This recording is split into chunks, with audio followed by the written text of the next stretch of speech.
ये जनसभा नहीं बल्कि ये सामाजिक सम्मेलन है। सामाजिक दृष्टि से जो अलग अलग क्षेत्रों में अपना महत्वपूर्ण स्थान रखते हैं, ऐसे बहुत ही महत्वपूर्ण लोगों की इस बैठक में, सम्मेलन में मंच पर हमारे आज यहाँ पर आए हैं आपके सलेमपुर के लोकप्रिय सांसद आदरणीय रविंद्र सिंह कुशवाहा जी। बता रहे हो बोलना शुरू किए तो ऐसे में आ गया क्या?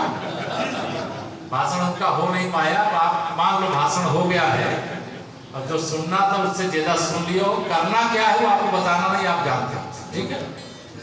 हमारे इस लोकसभा के प्रभारी के रूप में काम देखने वाले श्री देवेंद्र सिंह जी,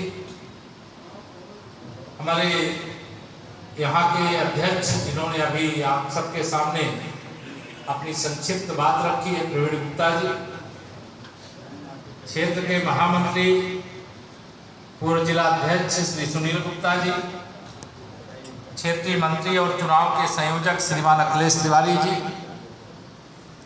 पूर्व प्रत्याशी श्री भरतलाल राही जी, पिछड़ा वर्ग आयोग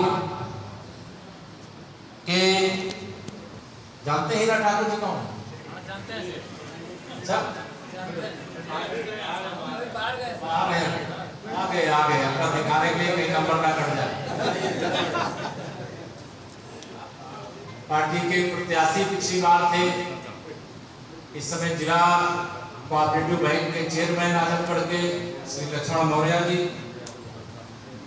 पूर्व चेयरमैन जिला सहकारी बैंक के श्री कन्हैया मौर्य जी, श्री गुलाब कुशवाहा जी, पूर्व विधायक अभी आई हैं वंदना सिंह जी, संचालन कर रहे जिले के महामंत्री श्री रामाश्रय गौर जी,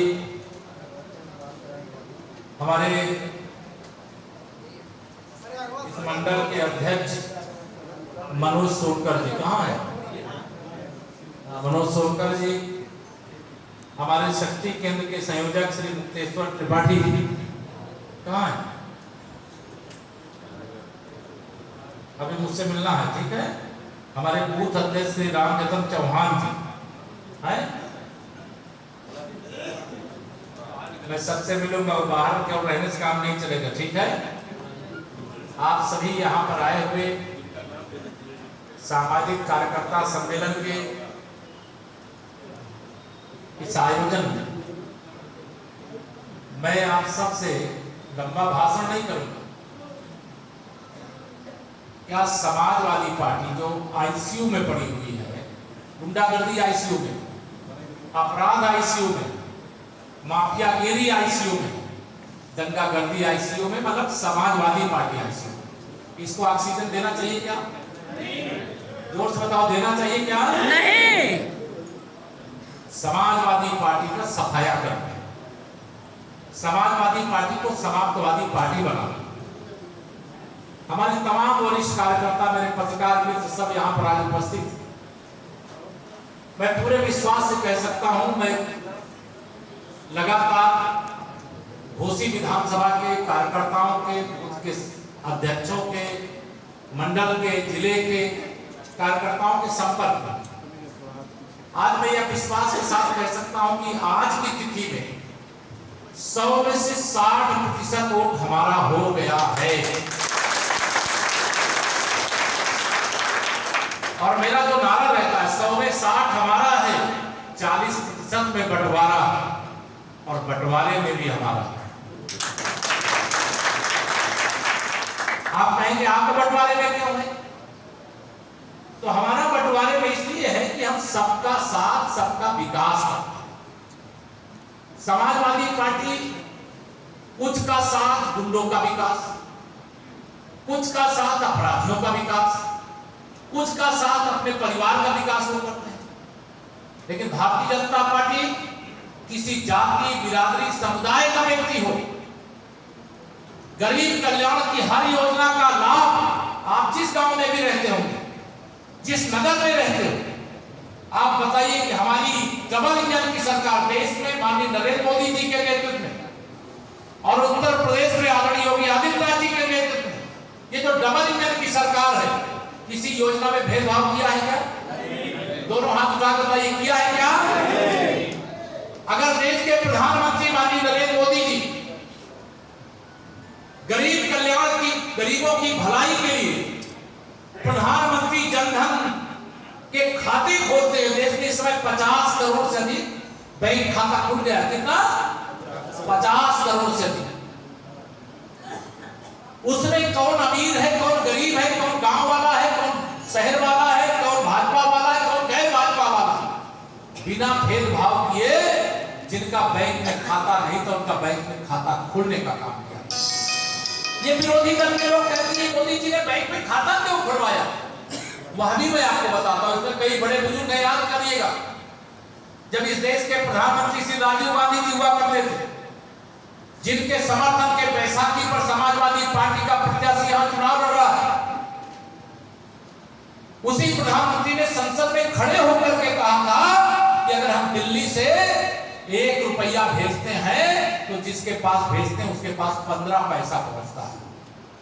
अब मैं छाती ठोक करके कह रहा हूं, मेरे प्रधानमंत्री जी अथवा हमारे मुख्यमंत्री जी दिल्ली अथवा लखनऊ से 1 रुपया भेजे, चाहे 1000 रुपया भेजे पेंशन का, चाहे 2000 प्रधानमंत्री किसान सम्मान निधि का भेजे, और चाहे 1,20,000 रुपया प्रधानमंत्री आवास का भेजे, और चाहे 12,000 शौचालय का भेजे, पूरा का ऐसी अनेक योजना है जिसका पूरा का पूरा पैसा मिल रहा है कि नहीं मिल रहा? अब ये जो पैसा पूरा का मिल रहा है, ये बेईमान लोग जिन्होंने देश को लूटा, गरीब को लूटा, किसान को लूटा, मजदूर को लूटा, उनका जीवन पर हल बनाने का काम किया। उनको लगा ये नरेंद्र मोदी नाम का ऐसा व्यक्ति देश का प्रधानमंत्री बन गया है, इसको हटाओ। अगर ये व्यक्ति बना रहेगा तो अभी तो जांच की आंच ही पहुंची, अभी तो 10% ही जेल की यात्रा की है, अभी तो 90% बाकी है। जिन्होंने देश और गरीब किसान मजदूर को लूटा है उनको जेल जाना चाहिए कि नहीं जाना चाहिए? भ्रष्टाचार और बेईमानी समाप्त होनी चाहिए कि नहीं होनी चाहिए? और उसे समाप्त करने का काम माननीय नरेंद्र मोदी जी के नेतृत्व में देश के अंदर हो रहा है। आदरणीय योगी आदित्यनाथ जी के नेतृत्व में हम लोग प्रदेश के अंदर कर रहे हैं। और जिसने भी इस देश और देश के गरीबों को, किसानों, मजदूरों को लूटा है, बेईमानी नहीं करेंगे कि वो किसी दूसरे दल का है इसलिए उसको जेल भेज देगा। अगर भ्रष्टाचार किया है तो बख्शा नहीं जाएगा, तो उसके खिलाफ कार्रवाई होगी, उसे कोई गठबंधन बचा नहीं सकता। ये सारे लोग इकट्ठा होकर के आज मुंबई में एक बैठक कर रहे हैं। उस बैठक का उद्देश्य है कि 2024 में माननीय नरेंद्र मोदी जी को हिंदुस्तान का प्रधानमंत्री नहीं बनने देंगे। आप बताइए, गठबंधन मोदी जी को तीसरी बार प्रधानमंत्री बनने से रोक पाएगा? नहीं। दोनों हाथ उठा कर रोक पाएगा? नहीं। और श्री अखिलेश यादव जी, मैंने सुना यहाँ आए थे एक सभा में, उन्होंने कहा कि अगर नरेंद्र मोदी को प्रधानमंत्री बनने से रोकना है तो घोसी में साइकिल को चला दीजिए। कहा है?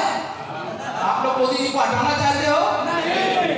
पूर्वांचल में कमर खिलाना चाहते हो?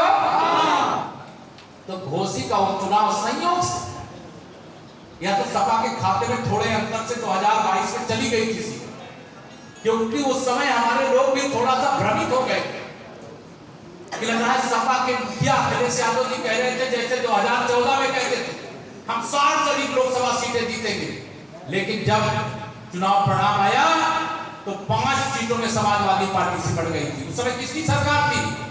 समाजवादी पार्टी की सरकार थी। यही अखिलेश यादव जी मुख्यमंत्री थे उत्तर प्रदेश के, और उत्तर प्रदेश में भाजपा गठबंधन ने 73 लोकसभा सीटें, जिसमें अपनी सीट को भी जिता करके देने का काम किया। 2017 में जब विधानसभा का चुनाव आया तब भी मुख्यमंत्री अखिलेश यादव जी थे, और घोसी विधानसभा सहित आपने उत्तर प्रदेश में 325 विधायक जिता करके 14 साल का वनवास खत्म किया, और कमल खिला करके भारतीय जनता पार्टी की अपराध और उत्तर प्रदेश बनाने के लिए सरकार के लिए जनादेश दिया। इतना बड़ा जनादेश उत्तर प्रदेश के इतिहास में नहीं मिला है जितना 2017 में आपने कब दिया, जब भाजपा की सरकार नहीं थी। उस समय सपा की सरकार थी, लेकिन आपने 73 सांसद 325 विधायक जिताए। आप हनुमान जी की तरह शक्तिशाली हो जी, और विश्वास के साथ कह सकते हैं जो कष्ट आपने 14-15 सालों में सपा बसपा की सरकारों के समय सहा था, उस कष्ट को पूरी जिम्मेदारी और ईमानदारी से माननीय प्रधानमंत्री मोदी जी के मार्गदर्शन में हम लोगों ने दूर करने का काम किया कि नहीं किया? अंतर लग रहा है कि नहीं लग रहा? सपा की सरकार का मतलब गुंडागर्दी, सपा की सरकार का मतलब उत्तर प्रदेश की बर्बादी और बदनामी, भारतीय जनता पार्टी की सरकार का मतलब गुंडागर्दी से मुक्ति, अपराध से मुक्ति, दंगों से मुक्ति और विकास की गंगा, चाहे गरीब हो चाहे अमीर हो, गांव में रहे शहर में रहे, सब तक पहुंच रही कि नहीं पहुंच रही? पहुंच रही है। मैं आप सब लोगों के सामने समाजवादी पार्टी की केवल साइकिल पंचर करने नहीं आया। मुझे पूरा विश्वास है कि आप सब यहां से जाने के बाद जो समय कितना बचा है, आज 31 तारीख हो गई, 1 2 3 तारीख 5 बजे तक प्रचार होगा। 4 तारीख को आप लोग अपने अपने बूथ पे आप लोग भी घूमोगे जहां के रहने वाले, लेकिन हम लोग तो 5 तारीख तक आ नहीं सकते। 8 तारीख को वोटों की गिनती हो जाएगी। 8 तारीख को जब वोटों की गिनती हो जाएगी तो मैं 8 तारीख के बाद आपके बीच में आना चाहता हूं, लेकिन केवल सपा को हरा करके नहीं, सपा प्रत्याशी की जमानत करा करके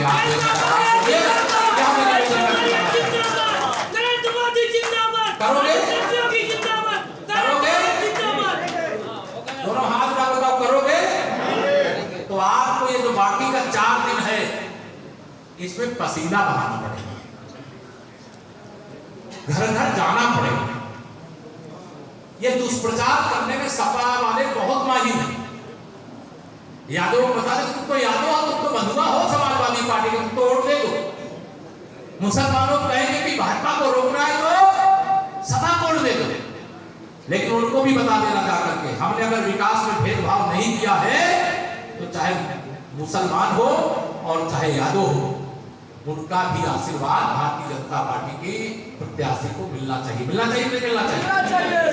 वोट मांगने में कोई झिझक तो नहीं है आपको?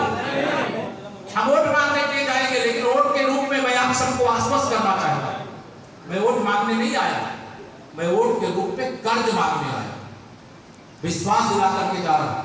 आप में से अनेक लोग लखनऊ भी आते हो, लेकिन लखनऊ भी आपके बीच में आएगा, आपके पास में आएगा।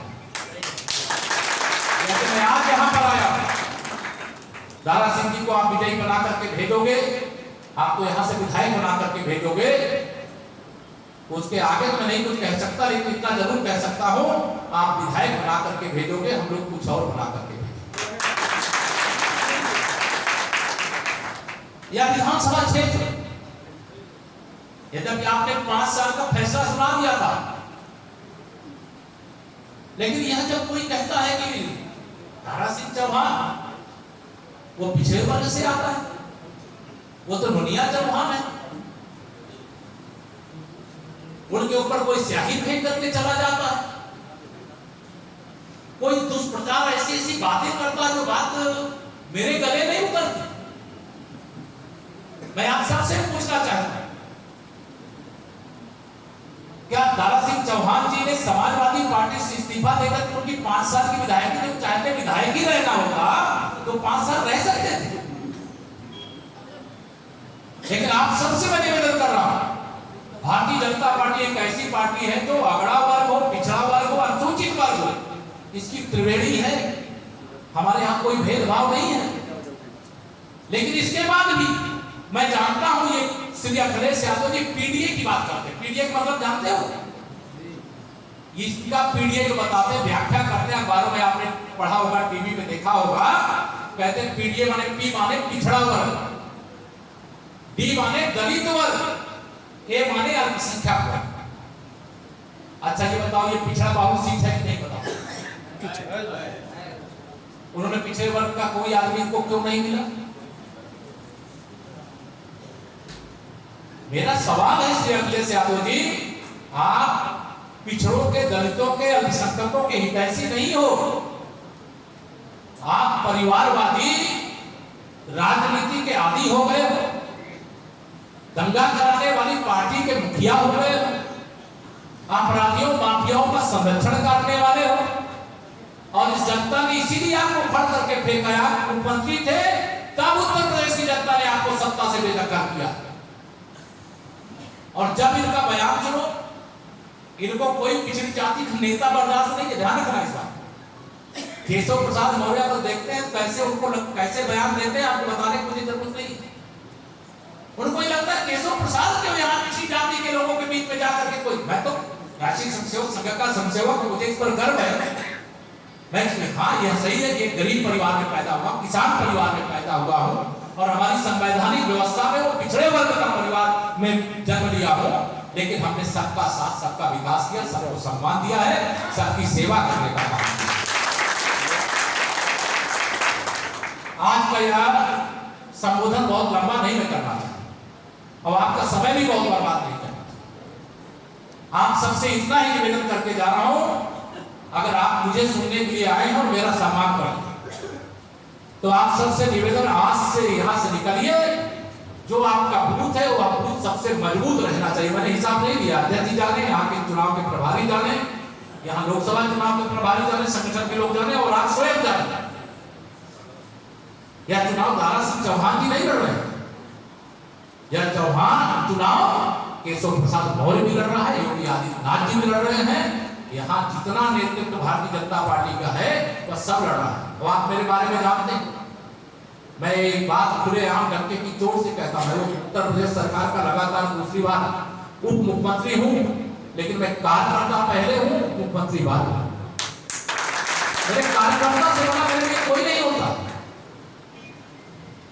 2023 का यह विधानसभा चुनाव 2024 की शुरुआत का ध्यान रखना है। ये 2023 का विधानसभा का उपचुनाव 2024 के लोकसभा चुनाव में 80 की 80 सीटें जिता करके माननीय नरेंद्र मोदी जी को तीसरी बार प्रधानमंत्री बनाने का संदेश देने का अवसर आपको मिल गया। यह अवसर हाथ से जाने देना चाहिए क्या? नहीं। सपा को वोट देने का मतलब है अपना वोट कुआं में डाल देना, जिसका कोई मतलब है क्या सपा का? कुएं में डाल दो, खाई में डाल दो, गड्ढे में डाल दो, अपना वोट बर्बाद कर दो। और भाजपा को वोट देने का मतलब ये लोगों के बीच में जाके कहना, साइकिल में बैठ के लक्ष्मी जी नहीं आएगी घोसी विधानसभा, वो कमल के फूल पर बैठ कर आए। दिल्ली से भी आएंगे, लखनऊ से भी आएंगे। और अगर मैं चुनाव के समय आया हूं, आप विश्वास रखना, मेरा पूरा विश्वास है। अभी तो उत्तर प्रदेश में 2027 तक है, 24 में आप भी जानते हो, मैं भी जानता हूं, फिर माननीय नरेंद्र मोदी जी प्रधानमंत्री बनेंगे तो 29 तक का वहां का रास्ता साफ हो गया। लेकिन अभी हमको केवल 29 और 27 तक नहीं रहना है, हम लोग उत्तर प्रदेश में 2047 तक रहना है, देश में 2045 तक रहना है। जब तक गरीबी से मुक्त भारत नहीं बना देंगे, बेईमानी और बेईमानों से मुक्त भारत की राजनीति नहीं बना देंगे, जब तक किसान को जो सम्मान मिलना चाहिए वो सम्मान उनको दिला करने का काम पूरा नहीं करते, जब तक नौजवानों के लिए रोजगार कॉलेज के द्वार पर ला करके नहीं खड़ा करते। हम अनेक बातें हैं, अनेक समस्याएं हैं, हर समस्या का समाधान अगर भ्रष्टाचार मुक्त भारत बनाने की भावना से कोई देश की सेवा करता है तो 9 साल में हम देश को 90 साल आगे ले जाने का काम किया। नहीं 60 साल शासन किया है देश में कांग्रेस ने, कभी सपा बसपा बैसाखी पर किया है और कभी स्वयं के बल पर शासन किया है, लेकिन देश की भलाई के लिए नहीं, जो परिवारों की भलाई के लिए काम किया है, कुछ परिवारों के उत्थान के लिए काम किया है। भारतीय जनता पार्टी के हमारे सर्वोच्च नेता आज देश ही नहीं जिनको अपना नेता मानने का काम करता है, बल्कि पूरी दुनिया जिन्हें नेता मानती है, विश्व का सबसे शक्तिशाली सबसे लोकप्रिय नेता किसी पार्टी के पास है तो भारतीय जनता पार्टी के पास है और हिंदुस्तान के पास है, उनका नाम माननीय नरेंद्र मोदी। यह अवसर हमें सौभाग्य है, ये उपहार दीजिए, लेना चाहिए कि नहीं? मैं अभी एक दूसरी सभा में था, अभी पिछले जो माननीय प्रधानमंत्री जी को लगा कि अब गैस का सिलेंडर महंगा 200 रुपया, 33 करोड़ गैस के कनेक्शन धारक देश में है। एक गैस सिलेंडर पे 200 रुपए कीमत घटाई गई।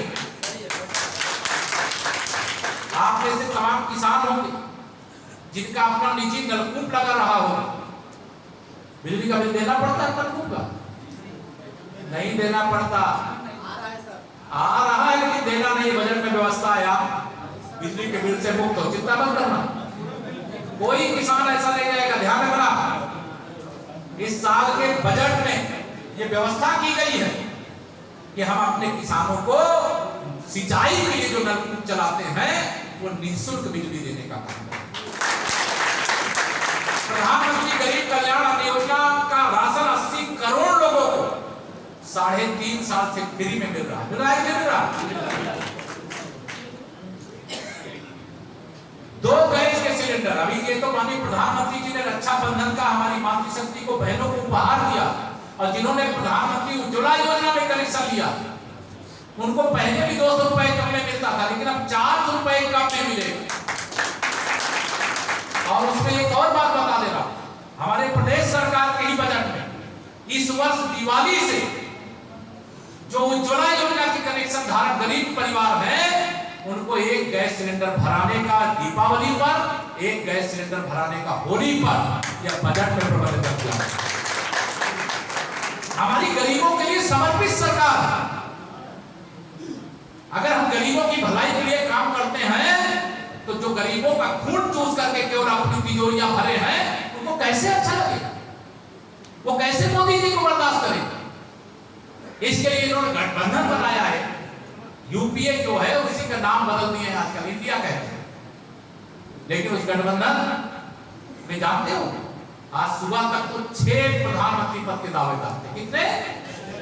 6 थे। और कह रहे हैं हमारे को कहते हैं कि हमारे 28 दल उस गठबंधन में, तो चुनाव आते आते 28 प्रधानमंत्री पद के दावेदार हो गए। मेरा कहने का केवल इतना है कि मोदी जी के हाथों को मजबूत बनाना है कि नहीं बनाना है? 2024 में तीसरी बार कमल खिलाना है।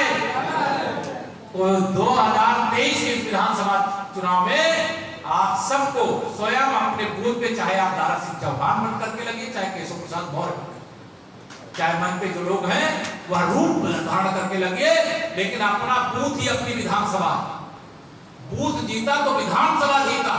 बूथ में विपक्ष के प्रत्याशी की जमानत जब्त कराया तो विधानसभा में आप विपक्षी प्रत्याशी की जमानत जब्त कराने में सफल होंगे।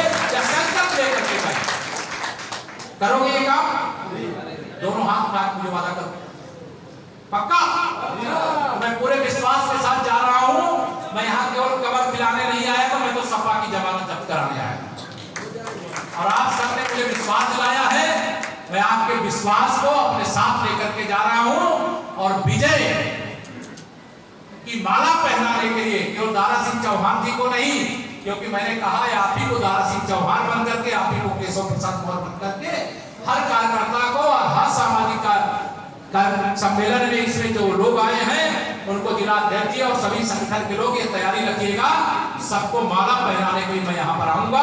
और 8 तारीख के बाद आप जब भी तय करोगे तब मैं आऊंगा। इतना ही निवेदन करके देता हूँ अपनी वाणी को विराम।